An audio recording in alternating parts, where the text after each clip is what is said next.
a empezar con a presentar a la primera participante en esta mesa redonda, que es Tatiana Alemán. Tatiana Alemán es arquitecta por la Universidad Centroamericana José Simeón Cañas de El Salvador. Ha cursado el posgrado en Accesibilidad Universal y Diseño para Todos en el Centro Superior de Estudios Universitarios La Salle. Es en la actualidad directora técnica de PREDIF y trabaja en los ámbitos de la accesibilidad y la discapacidad desde el año 2004 y coordina y desarrolla proyectos relacionados con la accesibilidad universal. Asimismo, es miembro de la Comisión de Ocio y Turismo Inclusivos de CERMI y miembro de la Asociación Española de Profesionales de la Accesibilidad Universal. Pues muchísimas gracias por estar aquí y empezamos. Yo quiero hablar específicamente del papel que tienen las nuevas tecnologías hoy en día en la experiencia que todos los públicos y en particular las personas con discapacidad tienen en los museos. Cada vez más es natural, creo yo, hemos estado en la conferencia, es verdad que todos estamos prestando atención, pero no podemos evitar volver a ver hacia el móvil, hacer una foto o tuitear algo, ¿verdad? Porque es parte de nuestra cultura, se podría decir ahora. Y como algunas de las cosas de la frecuencia de uso en un museo que se ha establecido en una encuesta del año 2013 en España, por ejemplo, 1 de cada 3 personas se llevan el móvil al baño, 72% de las personas no lo apagan ni para dormir, 80% se quedan al lado del móvil cuando comemos, casi nadie se lo deja cuando nos vamos de vacaciones, el 1,5%, y esto es lo más increíble que me parece a mí, que el 75% no lo desconecta ni para ligar ni para practicar sexo. Es lo que llamamos nomofobia, la fobia a no estar conectados con el móvil. Entonces, España somos, como se dice, adictos al móvil, en general los españoles. Es el primer país en penetración de toda Europa, es decir, es donde más se utiliza el teléfono móvil. Hay 22 millones de usuarios que son usuarios activos de apps.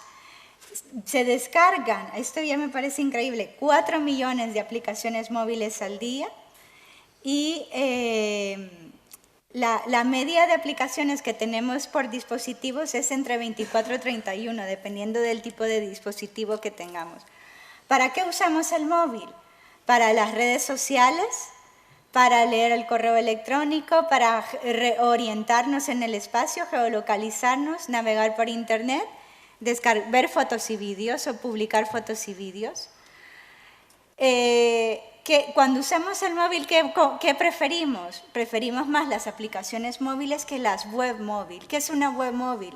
Es una web que ha sido diseñada para que se visualice de forma distinta en cada dispositivo. Y en cada dispositivo es la misma web, pero si la veo en un móvil la veo de una forma, en una tablet de otra y a través del ordenador de otra.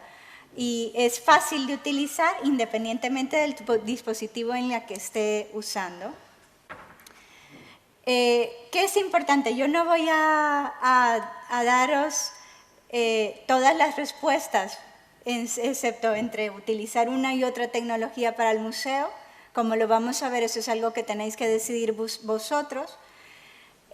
Vais a tener que decidir entre usar un dispositivo en el propio museo, usar una aplicación móvil o crear una web móvil. Las ventajas y los inconvenientes de cada dispositivo son distintas. Eso es algo que tenéis que trabajar sobre todo con los desarrolladores y con los responsables de las nuevas tecnologías con las que vais a colaborar. Y eso es algo que tiene que ser particular en cada museo. A modo de ejemplo, por ejemplo, entre una aplicación móvil sí me sirve si no estoy conectado a internet, puede ser que haya sido diseñada para usarla offline, como se dice, es más fácil pero también es más cara una aplicación móvil. En cambio, una web móvil es más barata, pero ¿qué pasa? Que si no tengo internet, no tengo web móvil.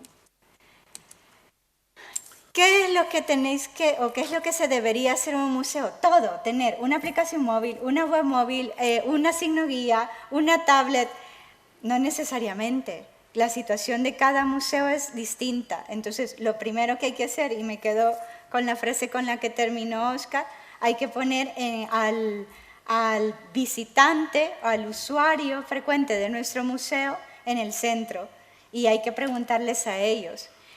Hay que definir una estrategia digital, no se puede partir, no se puede decir, pues todos, está de moda hacer las apps, pues yo voy a tener una app. Tienes que tener, es decir, ¿para qué quiero una app en este museo? ¿Qué tipo de contenido voy a poner en esa aplicación móvil? Según el tema de mi museo, ¿es útil una aplicación móvil para mi museo? O a lo mejor tengo que tener otro tipo de dispositivo.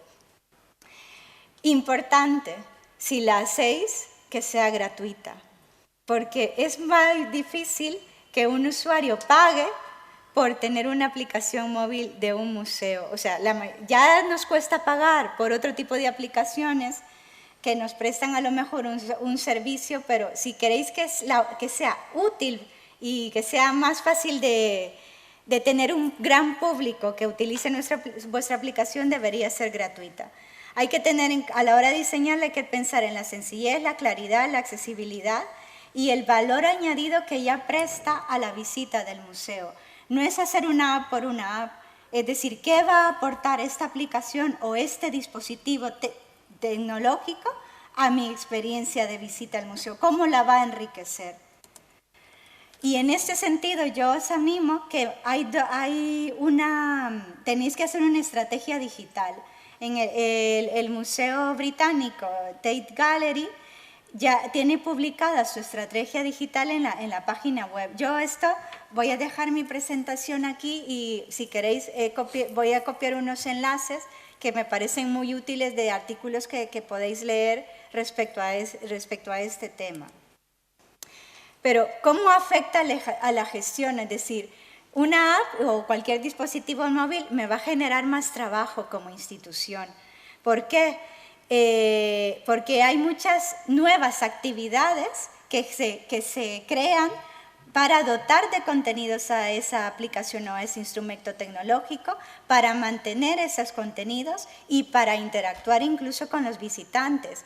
Ahí, por ejemplo, este mismo Museo Tate creó una app para hacer un juego para los visitantes.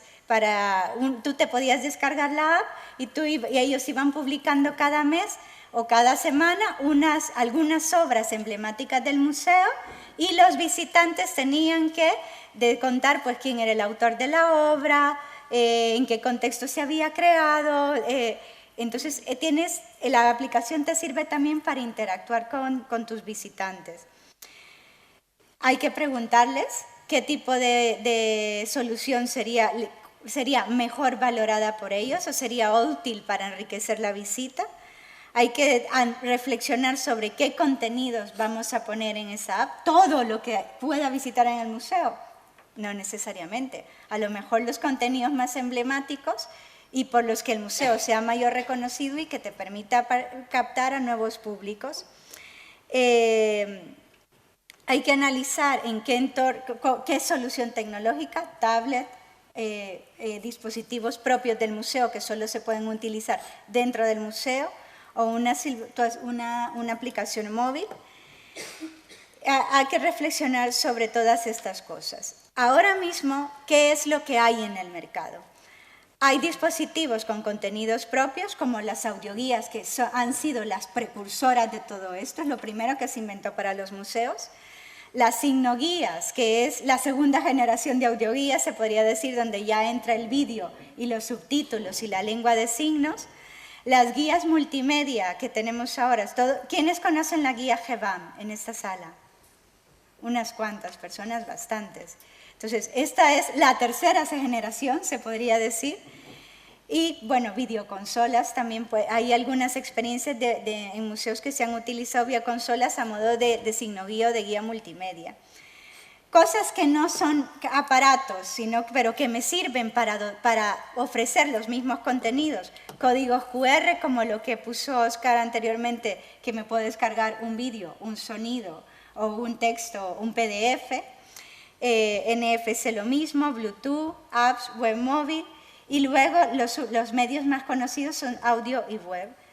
¿Qué hay en el mercado en España? Las guías GBAN, aplicaciones móviles, por ejemplo, como las que tiene el Museo del Prado, y hay, antes, eso te estoy hablando hace 4 años más o menos, yo visité este museo de Burgos, del Museo del Libro, y me pareció que, dijo, mira, esta persona a través de un código QR y que te prestaban un iPhone, para leer los códigos QR en caso que tú no llevaras un smartphone en aquel tiempo, tenías el mismo acceso a contenido que te puede dar una aplicación móvil. Es una opción más barata, lo cuelgas en tu web y puedes prestar un dispositivo o lo usan las propias personas. Que esta imagen va a ser cada vez más común en vuestras instituciones. No están chateando, están sencillamente utilizando una tecnología a través de una aplicación del museo para obtener más información sobre el cuadro que están visualizando. Entonces, realmente es una herramienta de educación también. O sea, las nuevas tecnologías también pueden llegar a ser una herramienta de educación. En el 2012, por el tema del máster a las nuevas tecnologías, hice un trabajo de investigación que voy a contar una cosa muy breve en esta presentación sobre qué condiciones de accesibilidad tienen que tener los dispositivos móviles. Estoy hablando de todos los tipos de dispositivos en los museos. Y lo primero, puedes tener específicamente para las personas con discapacidad, audio y vídeo. En el audio, ¿qué tiene que haber? Narración en diferentes idiomas, que no necesariamente son para todos los públicos, pero no para las personas con discapacidad. Para las personas con discapacidad visual debería haber un canal en la audioguía que tenga una radiación adaptada, que quiere decir que además incluya todo aquello que esa persona no puede ver. Es decir, yo a lo mejor no tengo una discapacidad y me empiezan a explicar el cuadro, pero no sé de qué cuadro me están hablando, no sé qué apariencia tiene ese cuadro. Entonces, tiene que haber un canal específico y adaptado para personas con discapacidad visual. Narración adaptada para distintos intereses. A lo mejor, por ejemplo, eso lo tiene el Museo Louvre. Tú vas y dices, pues yo estoy interesado solo en el arte egipcio, no quiero ver otra cosa en este museo que no sea el arte egipcio. Pues a lo mejor eso también debería estar, tú deberías tener la opción de escoger en lo que más te interesa ver en el museo. O un postcard descargable. En vídeo, por supuesto, la interpretación a través de la lengua de signos, el subtitulado, la realidad virtual o la realidad aumentada, yo creo que para el contexto más útil a la hora de utilizar la realidad aumentada es sobre todo en la recreación del patrimonio histórico. Cuando tú tienes un resto arqueológico, lo veo con mi móvil y puedes ver lo que era en su tiempo. Es más útil que en cualquier otro contexto, creo yo. Se hizo una encuesta en este estudio a las propias personas con discapacidad a través del CERMI. El CERMI es la entidad que agrupa a las personas con discapacidad en España. Entonces, a través del CERMI estatal y a través de la Comisión de Turismo Accesible, donde están representadas todas las entidades y el movimiento asociativo de personas con discapacidad, pues se les preguntó a estas personas si las personas con discapacidad utilizan los dispositivos móviles en los museos. Entonces, de todas estas personas, los que más lo utilizaban son las personas con discapacidad auditiva, a continuación de las personas con discapacidad física. Y los que menos los utilizaban eran las personas con enfermedad mental y otros que no los utilizaban del todo. El 40% de las personas que respondieron a la encuesta, que eran personas con discapacidad, dicen que cuando visitan un museo no utilizan ningún tipo de dispositivo móvil, ni aplicación móvil, ni nada que esté relacionado con las nuevas tecnologías. ¿Por qué? Porque no usan las nuevas tecnologías, en parte, porque muchas de esas personas no usan las nuevas tecnologías o porque lo que está disponible no está en un formato que sea accesible para ellos, o porque los contenidos no se adaptan a las necesidades. Y el grupo que sí utilizaba las nuevas tecnologías, el 60%, ¿qué es lo que más se utiliza? La mayoría de ellos, como el resto de visitantes, las audioguías, porque nos sentimos cómodos con las audioguías, no necesita conexión a internet, estamos familiarizados con ellos y lo siguen utilizando. Y el resto, la segunda opción era utilizar una aplicación móvil. Dice, casi el 70%, el 67,5% preferían utilizar un dispositivo que el museo proporcionara. Es decir, no, yo antes que descargarme vuestra aplicación o estar conectado a internet, lo que quiero es que me lo des ya masticado, se podría decir, y me des el cacharro que yo tengo que utilizar. Entonces, a diferencia de algunos grupos de personas con discapacidad, ¿quiénes? Las personas con discapacidad física y también en algunas respuestas también las personas con discapacidad visual, aunque no se refleja estadísticamente en la encuesta. Pero porque estas dos sí eran más propensos a utilizar una aplicación móvil. Porque si yo soy una persona con tetraplegia que tengo dificultades de manipulación, tengo mi móvil configurado según mis preferencias y mis condiciones de accesibilidad. Y la signoguía o la audioguía no es accesible para mí. Entonces, prefieren utilizar la aplicación móvil siempre que la aplicación móvil tenga la opción, sea accesible, que seguramente lo va a decir Javier, tenga la opción de que yo pueda utilizarla a través de comandos de voz, por ejemplo. Igual que las personas con discapacidad visual. Entre los distintos grupos de personas con discapacidad, ¿cuáles eran hay dos cosas que solicitaban todos, básicamente. Que fuera un uso intuitivo del propio dispositivo y solicitaban contenidos en lectura fácil. Esto de lectura fácil a mí me llamó mucho la atención en la respuesta de las encuestas, porque generalmente se asocia, y yo creo que de forma correcta también, la lectura fácil a entender los contenidos del museo. Entonces, ¿qué es lo que pide toda la gente cuando va a un museo? Que cuando yo termine la visita algo haya aprendido en el museo, que me quede con algo. Entonces, eso yo creo que es algo que también se tiene que trabajar mucho. No tengo que ser un experto en historia, un historiador de arte para aprender en un museo. Hay que hacer los contenidos para el ciudadano de a pie, se podría decir. Los sesgos, las personas con discapacidad visual, audiodescripción en magnificador o que pueda hacer el zoom y hacer las letras más grandes sobre la información. Discapacidad auditiva, subtitulado y lectura fácil. Discapacidad intelectual, lectura fácil y pictogramas. Discapacidad física, usable y lectura fácil. Reconocimiento de voz, botones y pantallas grandes porque tengo problemas de manipulación. Y daño cerebral, audio y lectura fácil. ¿Conocéis la encuesta Museums and Mobile del año 2012? ¿Estáis familiarizados con ella? Hay un congreso que se organiza todos los años en Estados Unidos que promueve las tendencias tecnológicas en los museos. Y en el año 2012 hicieron una encuesta para conocer cuántas entidades museísticas estaban empezando o habían desarrollado proyectos tecnológicos en los museos. Entonces, al mismo tiempo se hizo a través de la asociación AMA una encuesta similar en España. ¿Y qué reveló la encuesta en este año? Que en lo siguiente, en el ámbito nacional, estaban por detrás del ámbito internacional sobre entidades museísticas que querían implementar nuevas tecnologías en sus museos. Y luego, ¿en qué ganaban España, se podría decir, el ámbito internacional? Que es la mayoría de proyectos relacionados con las nuevas tecnologías se iban a resolver creando una aplicación móvil, es decir, son las preferencias de los españoles.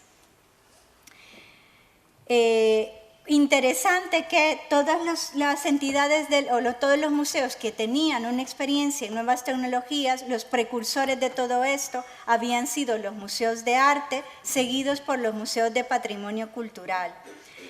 Y eso básicamente. Yo no quiero enrollarme más porque sé que tengo 3 personas que tienen que hablar de mí y voy a agilizar mejor el tema.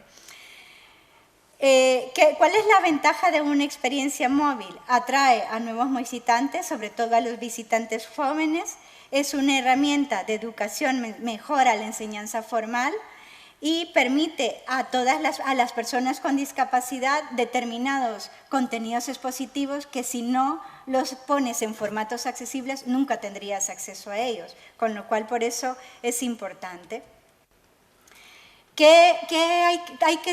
Si vas a implementar un proyecto, tienes que trabajar en 3 ámbitos. En decidir qué tipo de dispositivo móvil se va a utilizar, es decir, si va a ser una tablet, un teléfono, la solución que voy a implementar, el software que se va a utilizar o la interfaz en la cual se va a navegar y qué tipo de contenidos o qué contenidos voy a meter en esa solución tecnológica. Cuando vayáis a implementarlo, tenéis que tener en cuenta toda esta normativa técnica que habla sobre criterios de accesibilidad para hardware, para software y para contenidos digitales, se podría decir. Lo que hice yo en mi trabajo fue coger esta normativa y coger todos estos criterios y hacer un sistema de verificación de la accesibilidad de los dispositivos móviles que están ahora actualmente en el mercado. ¿Qué es lo mínimo que tiene que ofrecer ese dispositivo? La selección de un idioma, es decir, tiene que ser accesible, pero accesible para todas las personas y para todos los visitantes. El mapa, la orientación dentro del museo o la localización, el posicionamiento de la persona dentro del museo, el contenido de las obras expuestas y otra información relevante del museo, es decir, si organizan eventos, te puede servir incluso para anunciar los eventos o la agenda cultural del museo, por ejemplo. Hay que valorar los grados de accesibilidad. Y bueno, a través de yo os puedo pasar, esto está publicado en PDF, entonces os puedo pasar, si queréis llevar este tipo de proyectos, para que sepáis qué estándares hay que tener en cuenta y pasar estos listados de verificación. Para terminar, concluyendo, a la hora de poneros a planificar, ¿qué respuestas tenéis que plantearos? ¿Qué objetivos pretendo alcanzar en mi museo con la creación de este servicio tecnológico? ¿A qué público que ya visita mi museo o qué público que no visita mi museo quiero captar con este nuevo servicio tecnológico? ¿Qué tipo de experiencia voy a ofrecer? ¿Cómo va a complementar esta experiencia con el resto de servicios que ya estoy prestando en el museo? ¿Con qué recursos humanos voy a derivar al mantenimiento y a la gestión de este nuevo servicio? ¿Cómo voy a lograr que 1000 descargas de mi aplicación móvil en el primer año que yo la publique? ¿Qué campaña de divulgación voy a tener de este nuevo servicio? Y luego, por supuesto, ¿qué tipo de experiencia voy a ofrecer y en qué se va a diferenciar mi aplicación móvil de otras aplicaciones móviles que tengan otros museos, por ejemplo, de Valladolid? Os recomiendo que leáis estas 2 publicaciones, no sé si ya las conocéis, las habéis leído o las habéis descargado en algún momento. Una es creada por AMA, que da recomendaciones de cómo crear nuevas tecnologías accesibles en museos, y otro es cómo están tan relacionadas esas nuevas tecnologías con las redes sociales, porque lo que te va a permitir esta solución tecnológica es que tus visitantes se conviertan en prescriptores de tu museo y que tengan a poder dar la opinión que tienen sobre tu museo y lo que le ha enriquecido la experiencia de visitar tu museo. También esto es importante, el blog del Museo Nacional de Arte de Cataluña, Es muy interesante las cosas que publica sobre nuevas tecnologías y en concreto este artículo sobre tendencias en 2015 de los museos, que se las resumo brevemente. Integración de la transformación digital, es decir, el tener una aplicación móvil te va a obligar también a digitalizar todo tu catálogo, tu inventario, tiene que estar vinculado a todo tu sistema de mantenimiento, va a estar vinculado a lo que va a poder ver el público.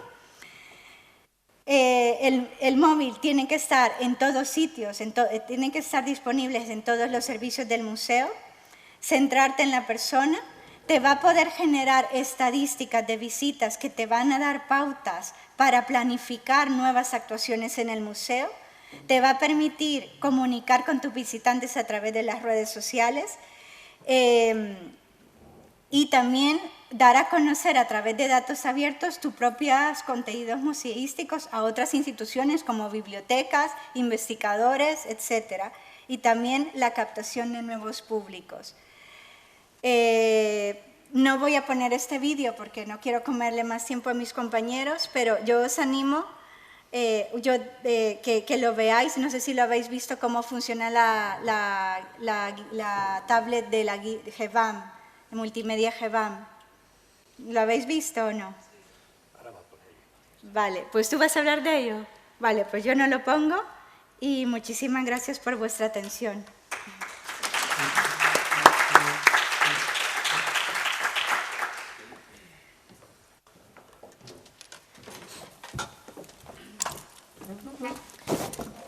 Muchas gracias. Ahora es el turno de Laura Esteban. Laura Esteban es pedagoga, diplomada en Ciencias Humanas y técnico superior en Artes Plásticas. Trabaja como técnico en Autismo Burgos, entidad de iniciativa social sin ánimo de lucro que inicia su andadura en el año 1984 con el fin de promover el bienestar y la calidad de vida de las personas con autismo y de sus familias. La asociación persigue este objetivo mediante la creación, el desarrollo y/o la optimización de los servicios necesarios para dar respuestas a las necesidades específicas de las personas con autismo. Bueno, pues nada, para hablar de nuestras experiencias con los museos tenemos que remontarnos un poquito 30 años atrás, que es un poco el tiempo que llevamos trabajando nosotros con las personas con autismo. Y decir que cuando empezaron a llegar a nuestros centros nos llegaban niños muy pequeños que no tenían lenguaje. Entonces, por aquella época nosotros empezamos a trabajar de una forma muy intuitiva con la imagen porque realmente no se hablaba nada de este aspecto en aquella época. En aquella época los padres y los profesionales estaban más preocupados por conseguir un diagnóstico certero de estos chicos y por desmentir alguna de las teorías nefastas que circulaban por entonces, como lo de las madres nevera. Conocíamos la importancia que tienen los garabatos para los niños pequeños, como desde que son chiquitines empiezan a describir, señalar, poner nombres a las cosas, y entonces pensamos que era una buena metodología trabajar con las personas con autismo, con grandes paneles, imágenes, para poner nombres a las cosas a través de las imágenes. Todo, como digo, de una forma muy intuitiva. También en esa época empezamos a organizar nuestras primeras exposiciones locales, pero siempre también con un grado de incertidumbre, porque claro, en el 83 en los centros de educación especial sobre todo se trabajaban manualidades y nos hacían exposiciones con las obras de los chicos. Pero en el 5º Congreso Internacional de Autismo, el doctor Juan Carlos Gómez afirmó que las personas con autismo comprenden mejor las representaciones pictóricas que las verbales y que, por tanto, las representaciones pictóricas les ayudan a comprender los contextos reales. Esta idea caló mucho en nosotros, en los profesionales y en las personas, los padres que acudimos a este congreso, y decidimos que a partir de entonces iniciaríamos un estudio de investigación a este respecto. Una intuición que, como dice Edward Punset, la intuición es una fuente de conocimiento tan válida como la razón. Voy a ilustrar un poco mi presentación con dibujos de los alumnos que tenemos en el centro. Este es un dibujo de Edward Punset. ¿Y por qué es importante para nosotros el trabajar con la expresión artística? Bueno, los expertos dicen que las personas con autismo tienen un pensamiento visual, entonces el dibujar es pensar, y para nosotros la imagen El trabajar con la imagen es un lenguaje paralelo para ellos. La imagen hace de mediadora, es menos abstracta que el lenguaje verbal y el lenguaje escrito y, por tanto, trabajamos con ellos de esta manera.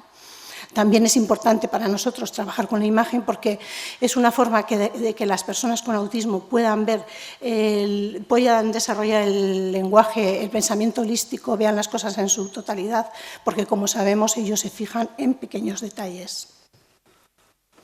Nuestras aulas son como un laboratorio, como cualquier aula de cualquier centro de arte, pues en ellas se experimenta, se contrasta, se enseña, bueno, pues se enseña diferentes técnicas, se trabaja lo laboral, lo educativo, lo formativo. Con los niños que tienen lenguaje visual muy desarrollado, pues hacen pequeños relatos con sus cuadernos, aprenden a secuenciar su vida. Muchos de ellos, el TIS que utilizan es su propio TIS, porque muchos necesitan estructura, como ya sabéis, las personas con autismo necesitan una estructura muy fuerte en su vida. Trabajamos en entornos educativos reglados. La metodología que utilizamos es el aprendizaje sin error, significativa, experimental directa, participativa, lúdica, integradora y vinculada al medio. Nuestros objetivos, bueno, los logros que hemos conseguido a través de estas experiencias, que ya llevamos desde el 86, con estas primeras experiencias, bueno, pues hemos conseguido un montón de cosas, como veis aquí, pero yo destacaría sobre todo la de presentar el autismo desde el aspecto de las capacidades. Eso ha sido nuestro objetivo fundamental. Y bueno, después, como digo, después de llegar del Congreso Internacional de Autismo de Barcelona, decidimos hacer un estudio de investigación-acción para analizar un poco el dibujo de todos estos niños que llegaban a nuestras aulas.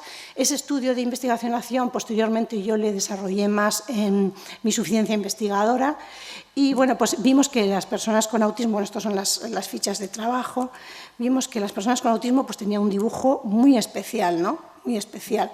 Entonces empezamos a pensar en por qué no organizar exposiciones a nivel internacional. Ya en ese congreso internacional despertaron mucho interés los dibujos de estos chicos y bueno, Autismo Burgos decidió organizar una exposición internacional en Burgos, Creación desde el silencio.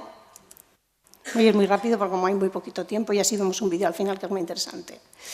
Y como una forma también de divulgar su trabajo. La primera exposición, como digo, fue en el 97, convocamos a artistas de todo el mundo, fue un éxito y entonces esa exposición, Creación desde el silencio, nos dio pie y los padres, la asociación, pensó en por qué no organizar exposiciones internacionales paralelas a los congresos internacionales. Entonces organizamos la siguiente exposición, Diálogos en color en Glasgow, en el Museo MoMA, un lugar totalmente, totalmente normalizado, allí una exposición preciosa.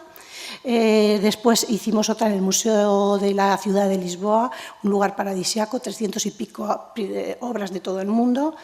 Artis Museo en Oslo. Cuando hicimos la exposición de Artis Museo en Oslo, estábamos pensando en crear un museo de arte de personas con autismo en Burgos, pero como era muy costoso, lo que hicimos una animación que se llamaba Artis Museo, que se puede visitar en la página de Autismo Burgos, y que en ella recopilábamos todas las obras de las personas con autismo que habían estado premiadas y también un poquito la filosofía de nuestro centro a la hora de trabajar y de desarrollar este proyecto. Luego hicimos en Catania Pinceladas de Autismo y la última exposición que hicimos fue en Budapest, El autismo y su huella, que como nos pilló la crisis no pudimos llevar los cuadros, no conseguimos subvención, pero creamos un portal en el que entraron más de 25.000 personas, participaron 188 artistas y 56 asociaciones. Ahora estamos preparando la de Edimburgo. Y bueno, estas exposiciones, con lo que hemos conseguido es que las asociaciones hayan hecho como una cadena de solidaridad. Entonces, todas estas exposiciones se han trasladado a diferentes museos, a diferentes ciudades. Hace 2 años, en el Museo del Louvre, nos invitaron a presentar nuestra experiencia, presentamos la animación al Artis Museo. Y bueno, para nosotros fue muy importante porque fue un reconocimiento de un trabajo hecho durante muchos años y en bastante soledad, porque realmente cuando empezamos en el 86 nadie hacía esto. O sea, era una experiencia que luego nos han emulado muchas asociaciones en Burgos y en otros sitios, pero que en autismo fuimos pioneros también. Entonces, bueno, pues para nosotros fue muy importante que en el Louvre nos reconociesen nuestro trabajo, ¿no? Hemos expuesto en Bruselas, en Glasgow, como he dicho, en Goma, no es MoMA, es Goma, que está mal puesto, el Museo de la Ciudad de Lisboa, en el Palacio Fonseca de Salamanca, en CaixaForum, en el Burgos, en el MED. En el MED hicimos una exposición, una experiencia muy bonita con escritores de la ciudad que compartimos con ellos nuestras imágenes, o bien ellos nos regalaban sus textos y nosotros con los chicos hacíamos las imágenes. Intentamos ofrecer obras de calidad y trabajamos con empresas, con instituciones, con un montón de gente. Recientemente hay una exposición en CaixaForum, primero el año pasado fue en Barcelona, donde se presentan obras de personas con autismo, pero la idea principal de esa exposición es que ya dejásemos de hablar de obras de personas con autismo y hablásemos de artistas, ¿no? Ya en la exposición de CaixaForum, que fue preciosa en Barcelona, y presentamos también nuestra experiencia. Y el mes pasado presentamos en CaixaForum Madrid también la experiencia, con una exposición muy bonita de obras de personas alemanas y de artistas de Madrid, de Barcelona y de Burgos. Gracias a la Junta de Castilla y León, siempre en estas exposiciones nos han editado unos catálogos espléndidos que luego entregamos a los artistas y a las asociaciones. También organizamos, para las exposiciones, otorgamos unos premios que son los artismos. Estos premios se hacen directamente en nuestros centros, se convoca un jurado y luego también damos un premio que es el premio que elige el público.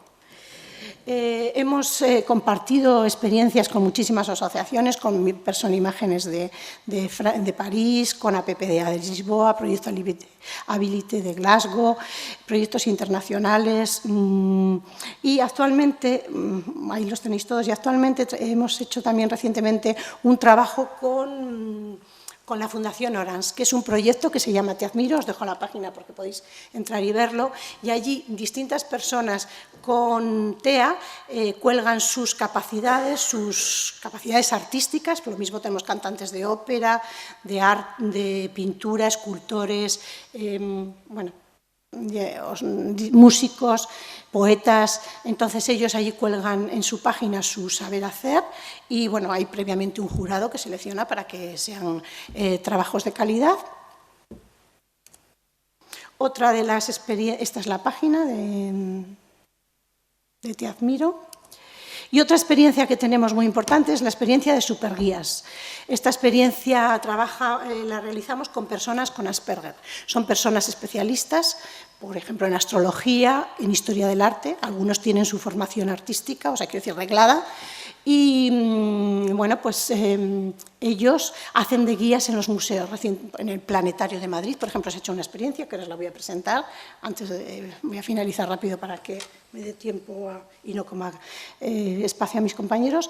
En el Planetario, en el Museo de la Evolución Humana, las edades del hombre. Entonces son chicos que se les prepara, que se les paga un sueldo, también se paga un sueldo al tutor, y entonces primeramente se habla con los técnicos de los museos y entonces ellos exponen y tienen un público al que les explican precisamente pues eso, en lo que ellos son expertos. Ya sabéis que las personas con TEA tienen intereses especiales y algunos saben muchísimo más casi que los técnicos, ¿no? Bueno, estos son los productos que realizamos en los centros. Creemos que estas personas tienen una mirada propia y que tienen derecho a presentar su arte. La persona creativa tiene estos rasgos, según los expertos: fluidez, flexibilidad y originalidad. Nosotros creemos que destacan las personas con autismo principalmente por la originalidad, por el factor sorpresa. Hemos hecho en las exposiciones que hemos visto recientemente, pues bueno, había chicos que de repente pintan chaquetas. Les llaman la atención chaquetas, otros que pintan una ciudad crean una ciudad y te la crean con todo tipo de detalles, su universidad, sus personajes, todo se lo inventan, personas que hacen listas interminables. Por otro lado, decir que desde una visión pedagógica y humanística el conocimiento artístico se genera desde la diversidad. Esta es una de las ideas para nosotros fundamentales. Ya Leonardo da Vinci se llamaba a sí mismo hombre sin letras. nuestros alumnos, muchos de ellos no tienen lenguaje, no tienen palabras, entonces por eso nosotros incidimos tanto en trabajar con la imagen y con la expresión artística como asignatura transversal. Se trabajan, por supuesto, muchísimas otras cosas, pero en todos los campos de nuestros centros. Y bueno, para finalizar, decir que yo pienso que ellos crean cultura desde la diferencia y que, por supuesto, hay que tenerlos en cuenta. Voy a poner lo de superguías, si es que ¿sabes un poquito cómo funciona esto? ¿Se me ha ido? Porque nada, es 2 minutos, no dura más, para que veáis un poquito. Cerramos esto entonces. Sí, ya ves. No dura nada. Muy bien, me parece, de tiempo.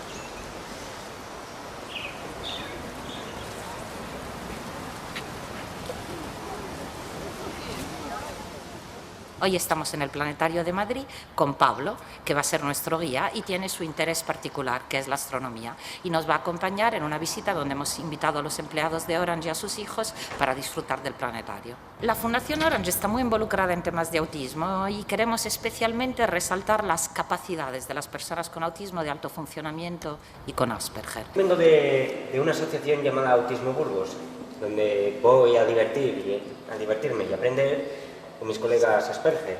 Soy bueno memorizando guiones de teatro, algunos datos, fechas, y también tengo mis puntos no tan fuertes. No soporto los ruidos.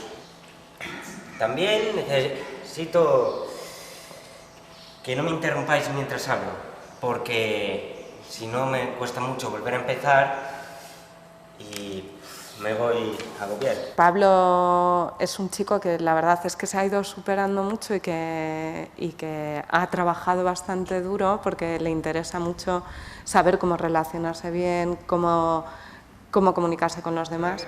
Y entonces una de sus áreas de trabajo ha sido el teatro, ¿no? Y esto es un poco lo que le ha llevado aquí. Adaptar todo lo que él conoce sobre el universo, sobre Marte, sobre los agujeros negros, de su lenguaje al lenguaje de los demás. Ahora, abrochar los cinturones porque nos vamos a Marte.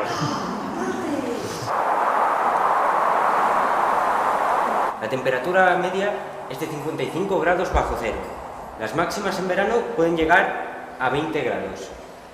Y en los polos pueden llegar a 130 bajo cero. De modo que si queréis ir, os aconsejo que os abriguéis mucho. Ha tenido que memorizarlo, hacer una función teatral y representarla y sentirse con fuerzas pues, para decir, mira, este soy yo, y además identificarse como una persona con síndrome de Asperger, que esto a veces es difícil para ellos porque es dar el salto de decir, bueno, ¿va a ser un estigma más? ¿Me van a rechazar más? ¿O va a servir para que me comprendan? Todas las estrellas colapsan para convertirse en agujeros negros al morir. ¿Mito o realidad? Realidad. Mito. Esta vez he conseguido cazar unos cuantos enanos.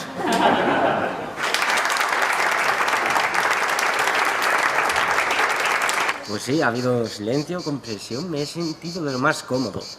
Y si hay alguna ocasión para repetir... Bueno, pues esto es un poquito para que lo vierais y bueno, pues que espero que os haya gustado nuestra experiencia.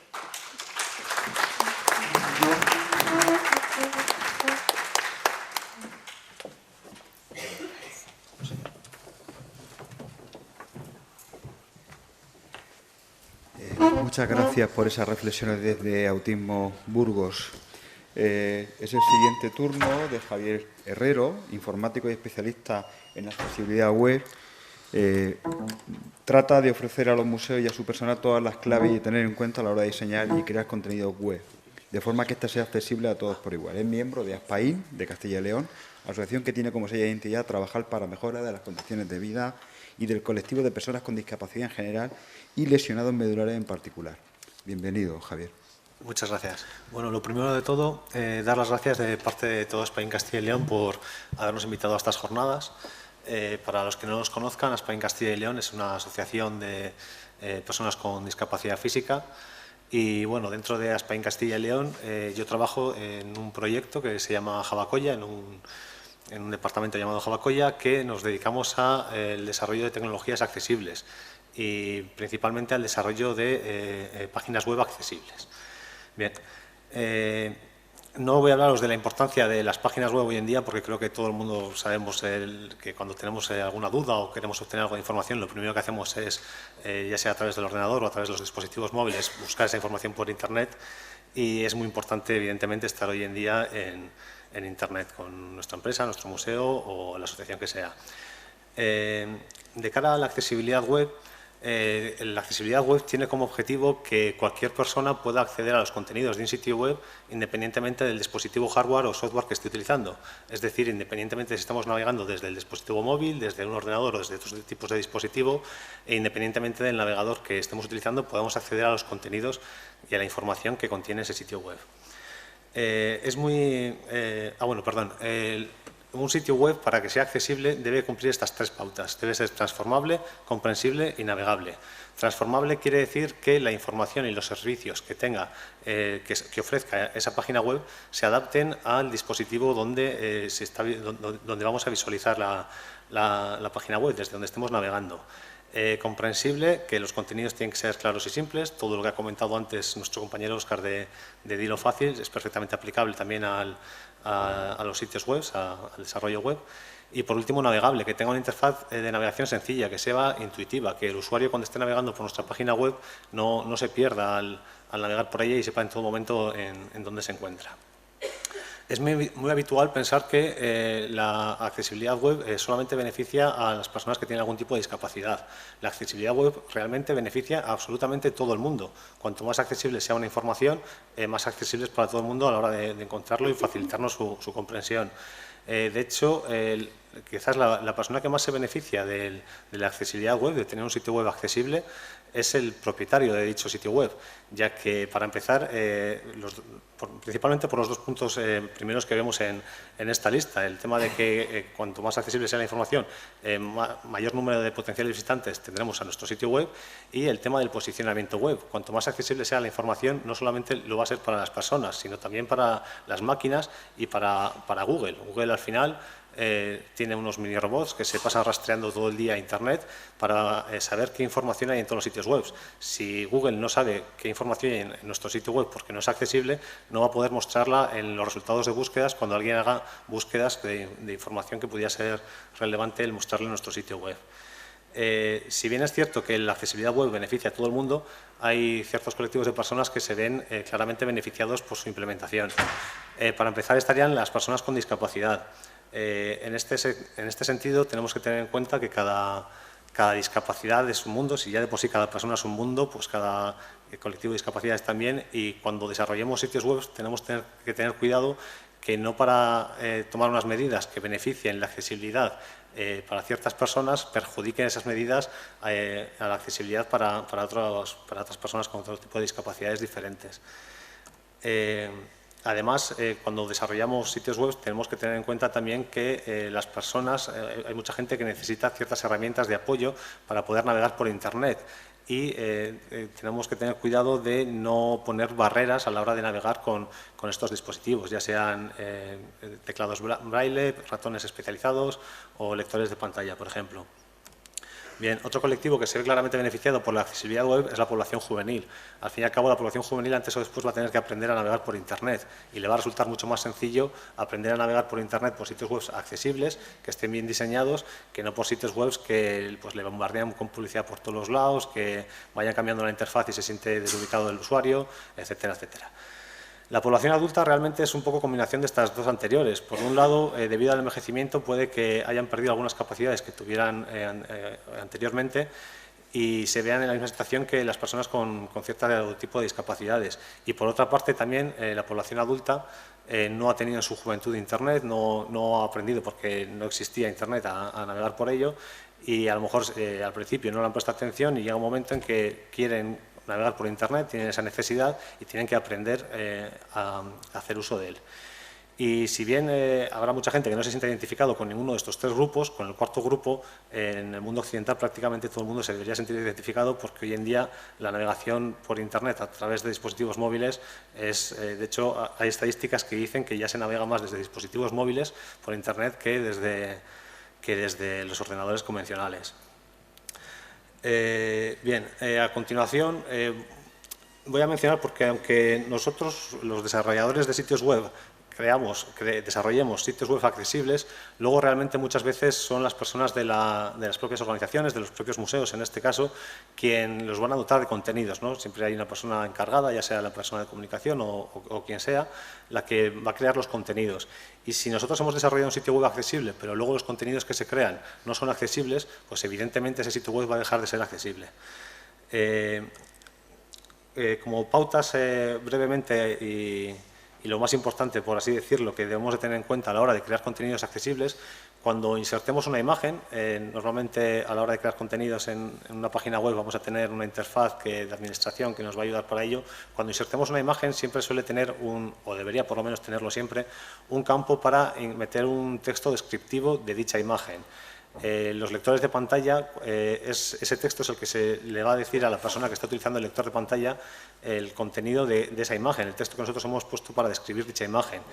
Luego ese texto no se va a ver a simple vista, nosotros no lo vamos a ver cuando navegamos por internet, sino que solamente va a estar enfocado para los lectores de pantalla. Otra cosa a tener muy en cuenta de cara a las imágenes es el no mostrar información textual dentro, bueno, no mostrar, si mostramos información textual dentro de una imagen, hay que tener en cuenta que todo ese texto que esté dentro de la imagen, un lector de pantalla no va a ser capaz de leerlo. Entonces, aunque utilicemos un texto descriptivo, como comentaba antes, para detallar de qué hay esa imagen, puede haber imágenes como por ejemplo los carteles. Nosotros tenemos una exposición nueva en el museo que queremos anunciar, que queremos publicitar, y nos han hecho un diseño de cartel muy bonito que es el que nosotros vamos a utilizar para poner pues, por las paredes, por las cafeterías, por donde sea, para darle publicidad. Es tan bonito el cartel que decimos, lo ponemos en la página web tal cual, pero claro, ese cartel tiene mucha información útil que tenemos que saber transmitir. Si lo ponemos todo en el texto descriptivo, crearíamos unos textos descriptivos demasiado largos para la imagen. Entonces, quizás lo más adecuado, por ejemplo, en este cartel de aquí, en el texto descriptivo deberíamos de poner el título de la actividad y luego a continuación, debajo del contenido que estamos creando, contar un poco. Además, pues ya podemos explayarnos un poco más, es decir, nos complace satisfacer que hemos hecho un curso de actividades de ocio y tiempo libre, bla, bla, bla, y que se va a realizar en estas fechas, que se cuesta este dinero y que nos podemos escribir en este sitio, ¿no? Pues mostrar con texto toda esa información que es realmente útil de este cartel. De cara a los textos, a la hora de crear contenidos en los sitios web, bueno, el tema del texto alineado a la izquierda y textos de lectura fácil, lo ha explicado muy bien Óscar, la importancia que tienen y que deberían de estar siempre, o bueno, deberían de estar siempre en lectura fácil para facilitar la comprensión de los contenidos del sitio web. También se recomienda el uso de listados, siempre y cuando estemos hablando de elementos textuales relacionados. Apoyarnos en imágenes, también comentaba Óscar, cuando haya mucha información textual en la página web, añadir imágenes a dichos contenidos puede facilitar la comprensión y evitar las tablas en la mayor medida de lo posible, porque las tablas los lectores de pantalla al final lo va a leer fila a fila, todo seguido, y es muy difícil comprender el contenido de la tabla cuando perdemos la referencia de las dos dimensiones. Y también antiguamente se utilizaban mucho las tablas para dar formato a los contenidos y eso también es un error bastante habitual. De cara a los vídeos que pongamos en nuestras páginas web, evidentemente siempre tienen que tener, o deberían de tener siempre, subtítulos o, si no, transcripciones en su defecto. Además, hoy en día YouTube, cuando subimos un vídeo, nos proporciona una herramienta muy sencilla de manejar para poder crear subtítulos. E incluso también tiene herramientas de reconocimiento de voz que te puede crear la transcripción, te puede crear los subtítulos de manera automática y también además te ofrece una serie de pautas y de recomendaciones para crear transcripciones de los vídeos que estamos subiendo, vídeos o audios.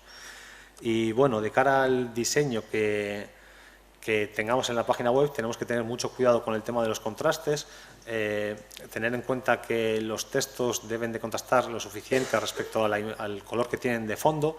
Cuidado a la hora de poner textos encima de las imágenes, porque las imágenes van cambiando de colores. Evidentemente una imagen tiene diferentes texturas, diferentes colores, y si ponemos texto encima de la imagen habrá caracteres que a lo mejor no tengan el contraste suficiente para poder comprenderse bien. Del mismo modo, tampoco debemos de utilizar el color para mostrar la información únicamente.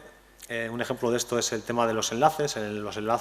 Los hipervínculos o enlaces a otras páginas web tradicionalmente se han mostrado siempre en color azul subrayado, pero hoy en día, como ya queda muy anticuado y muy feo, por así decirlo, se suele suprimir del subrayado y poner simplemente pues, el color que se quiera, a lo mejor un color un color distintivo respecto al resto del texto, pero que una persona que no pueda distinguir entre ese color y el color en el que está el resto del texto va a perder esa información de que eso es un hipervínculo o un enlace a otra página web. Por último, de cara al diseño, debemos de evitar en su mayor medida lo posible las animaciones innecesarias que distraigan al usuario de la información que es realmente relevante, de la información por la cual estaba visitando nuestro sitio web, del mismo modo que los banners en constante movimiento, el típico banner que está en la cabecera de la página web que no para de moverse, debería de tener por lo menos la posibilidad de pausarlo e incluso de elegir tú cuando quieres cambiar las diapositivas, porque hay veces que van tan rápido que ni siquiera somos capaces de que nos dé tiempo a entender el contenido de dicha diapositiva. Y por último, por supuesto, no a las ventanas emergentes y menos aún cuando ni siquiera ha sido llamada por el usuario, es decir, la típica ventana que te sale automáticamente solo pues de publicidad, por ejemplo, como podemos ver en esta imagen. Bien, por último, comentaros brevemente que existen unas herramientas para validar de manera automática la accesibilidad web, aunque nunca se va a poder hacer completamente de manera automática. Para empezar, la mejor herramienta para validar si un sitio web es accesible es la comprobación manual. El enseñarle nuestra página web a diferentes personas con diferentes capacidades, con diferentes discapacidades, para que hagan pruebas y nos comenten qué dificultades han podido encontrar a la hora de navegar. Sin ninguna duda, esta sería la mejor forma de saber si un sitio web es accesible. Luego, aparte, pues aquí, por ejemplo, en la Universidad de Alicante hay un listado bastante elegante con diferentes, categorizado de diferentes herramientas que nos pueden servir para medir la accesibilidad de un sitio web. Las más habituales son las genéricas, como pueden ser ERA, Checker o Taudis. Taudis, además, esta es española y es bastante útil, es bastante restrictiva, además. Y aquí en estas herramientas simplemente ponemos el enlace de nuestra página web, le damos a analizar, elegimos uno de los 3 niveles que hay de accesibilidad web, cada uno es más restrictivo. El segundo, el de AA, es el que se suele pedir en España, bueno, el que se exige a las administraciones públicas, y bueno, y nos sale un informe como el que vemos aquí en la parte inferior, que nos dice los errores que ha encontrado de accesibilidad seguros, las advertencias que deberíamos de revisar a ver si son errores o no, y los puntos que debemos de verificar de manera manual. Y bien, otro tipo de herramientas que podemos encontrar para validar la accesibilidad son algunas herramientas más específicas, como puede ser esta de Color Contrast Analyzer, que es simplemente un complemento de Google Chrome que nos analiza el contraste que tiene la página web. Por ejemplo, aquí en la página web de Google España, podemos ver que quitando los ítems de menú que hay en la parte superior y la línea inferior, el resto, el formulario, que es lo realmente importante con los botones de búsqueda de Google, no son para nada, tienen el contraste adecuado. Y, de hecho, el análisis que veíamos aquí en la diapositiva anterior de 79 errores de accesibilidad también es de Google España. Y mirad que la página web es bastante sencilla, pues para Google se ve que la accesibilidad web de momento no es una prioridad. Y bueno, por mi parte nada más contar, es ahora el momento de saber si nuestro sitio web es accesible y bueno, pues muchas gracias por vuestra atención.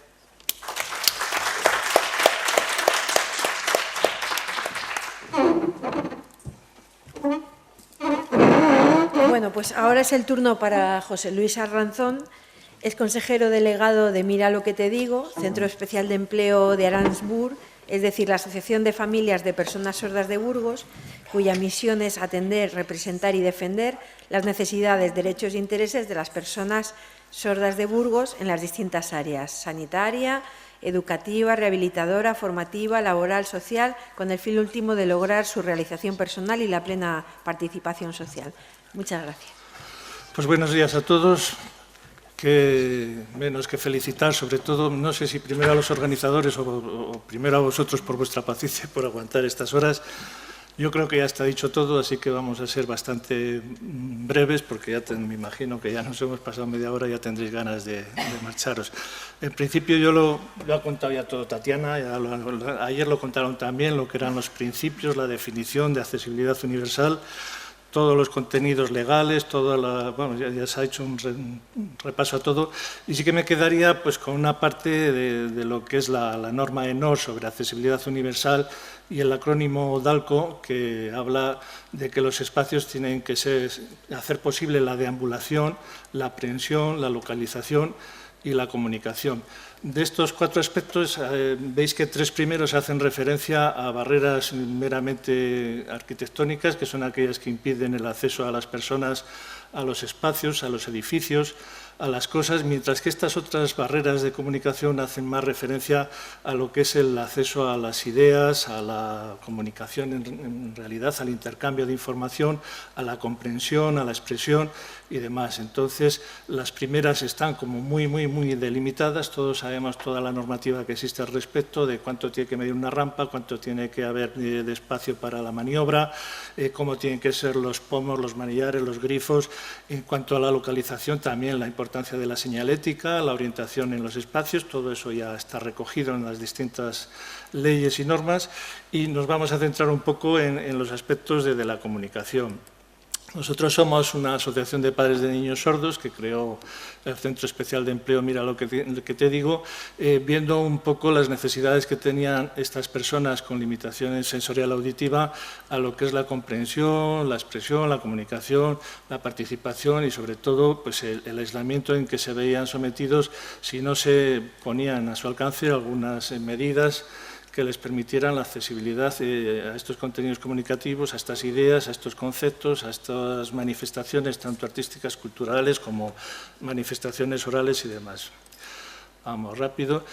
Problemas, ya hemos visto que las personas con discapacidad auditiva o sensorial en general, aunque las barreras de comunicación afectan a otros colectivos, como son las personas con discapacidad intelectual, personas de otros idiomas o de otras culturas, también personas con limitaciones sensoriales, y las soluciones, pues también ha hecho un repaso bastante exhaustivo Tatiana de lo que son posibles soportes, soluciones a este tipo de situaciones.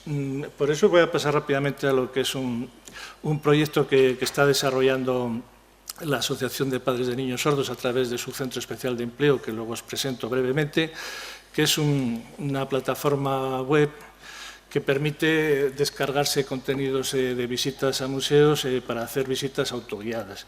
MQD empezó a hacer las primeras hipnoguías allá por el año 2000, empezamos con proyectos pilotos con el Museo de Mérida, hemos colaborado también con el Reina Sofía en principio, con la instalación de sistemas de inducción, hemos colaborado con la ONCE, con todas las bienales de arte contemporáneo, todo lo que es la parte de accesibilidad comunicativa, y también con el CESIA, con FIAPAS, con la CNSE, y entonces esto sería un poco el resumen, que no lo vamos a ver entero, y aunque no simplemente era un proyecto donde hemos recogido prácticamente 300 hipnoguías que hemos desarrollado a lo largo de estos 15 años, que corresponden a museos, a centros de interpretación, a pueblos, a exposiciones temporales de iniciativas como las de la Caixa Cultural Cordón de Cajaburgos, y que permiten eso, hacer accesibles. Hemos recogido todos esos y en vez de en el mismo centro donde se entrega un receptor, bien tablet tipo vegano o bien un MP4 o cualquier otro receptor, lo que hemos hecho es digitalizarlo todo pensando en esa nueva generación de los nuevos nativos digitales, que van a ser los que se van a beneficiar de ello y que están simplemente accesibles bien desde el móvil, descargándose la aplicación para hacer visitas autoguiadas o bien a través de los códigos QR, BID y demás que hay en los propios centros. Os presento un poco lo que es la asociación. La Asociación de Padres está ubicada en Burgos, en este edificio, y la creó el Centro Especial de Empleo, mira lo que te digo, cuya filosofía es que como Centro Especial de Empleo aprovechar las potencialidades de estas personas. Entonces tenemos personas ciegas que no ven, pero que sí que escuchan y prestan sus oídos a las personas sordas. Entonces estas chicas son las que se encargan de hacer el subtitulado en directo. Mira lo que te digo, fue la primera empresa en España que hizo subtitulado en tiempo real, allá por el año 2000, luego se han ido incorporando otras empresas, Y luego, dentro de esa filosofía, pues personas que no oyen, pero que prestan sus servicios, o bien como webmaster, haciendo páginas web accesibles, o haciendo edición, haciendo desarrollos de otro tipo, y personas con discapacidad física, pues que suelen hacer normalmente de rehabladores para programas de televisión, para cualquier tipo de soporte. Actualmente MQD está subtitulando cerca de 10.000 horas al año en televisión, concretamente en televisión española ha hecho los directos de las mañanas de la 1, el teledeporte y demás, y también hace subtitulado grabado. Esto sería la filosofía. Los objetivos, pues es en definitiva hacer visible la palabra a través de distintos soportes y técnicas. Tiene distintos departamentos, el de estenotipia, que se encarga de hacer subtitulado en tiempo real. Hacemos pues para la Confederación, lo que he hecho es que subtitulado tanto en inglés como en castellano, interpretación en lengua de signos internacional, interpretación en... Voy a comenzar con lo que hemos visto. Y esto sería. Y luego pues también hacemos lo que surge como una empresa de productos para personas con discapacidad, pues se convierte también, como decían antes, en una herramienta muy útil para cualquier tipo de personas, ¿no? Entonces, nuestros clientes ahora no es que sean las asociaciones ni colectivos de personas con discapacidad, nuestros clientes ahora son las empresas del grupo IBEX que requieren en sus retransmisiones por webcast o por streaming, tener en tiempo real los contenidos orales que han dicho. No quieren las actas al terminar la Junta de Accionistas, y es lo que nosotros hacemos. Hacemos la retransmisión en directo y esos textos que salen ahí se los entregamos ya en formato instalada de la compañía al cierre de ejercicio en 7.400. Y esto es un poco lo que hacen. Y entonces, dentro de lo que son signoguías, a ver si encontramos alguna, que es lo que os explicaba antes. A ver si encuentro por aquí alguna, porque tampoco quiero alargarme demasiado. Estos son subtitulados de distintos productos audiovisuales, sobre todo películas, series. Hacemos audiodescripción también para personas invidentes. Accesibilidad web, que ya he explicado también. Y a ver si vemos aquí. Instalación de sistemas de inducción para personas, que es otro de los apartados que permiten la accesibilidad a estos espacios. No solamente es la lengua de signos, no solamente es el subtítulo, también proveemos de sistemas de amplificación, sistemas de comunicación por FM, sistemas por radiofrecuencia, por infrarrojos y sistemas de inducción magnética, porque como sabéis los audífonos son muy buenos, pero tienen un enemigo, bueno, varios enemigos, que son la distancia, que es la reverberación, y que son otro tipo de problema y que evitamos con... Y esto serían las signoguías, audioguías que solemos hacer allí, y que simplemente es eso. Sí que tienen criterio, no es como, por ejemplo, la GEBA, que tiene un apartado para sordos, sino que aquí está incluido todo. Las guías se entregan a la entrada a cualquier visitante. Y la única Le damos la bienvenida al Museo de la Evolución Humana. Este museo, dependiente de la Comunidad Autónoma de Castilla y León, abrió sus puertas en julio de 2010. El museo es consecuencia de la declaración, en el año 2000, de los yacimientos de la Sierra de Atapuerca como Patrimonio de la Humanidad. La gran cantidad de información científica que surge de las excavaciones. Bueno, como detalle deciros que la intérprete es sorda, entonces también es una cosa importante, forma parte del Centro Especial de Empleo, y lo que esta herramienta hace es facilitar el acceso a cualquier persona al museo. O sea, esta es una audioguía, pero en un soporte con una pantalla. La misma se puede descargar también por internet, y se puede descargar en el propio museo con los códigos vídeo QR que hay en el mismo, y te las descargas al móvil y puedes hacer la visita tú solito, sin depender de nadie. De estas son las que hemos hecho prácticamente 300 signoguías para toda España, tanto para pueblos, exposiciones temporales, y es la que forma parte del proyecto Sordos Viajeros, que teníais antes la información ahí, y que igual os podéis descargar por el código QR la dirección por si estáis interesados. Esto es básicamente lo que quería contaros. Se han hecho muchas, muy variadas.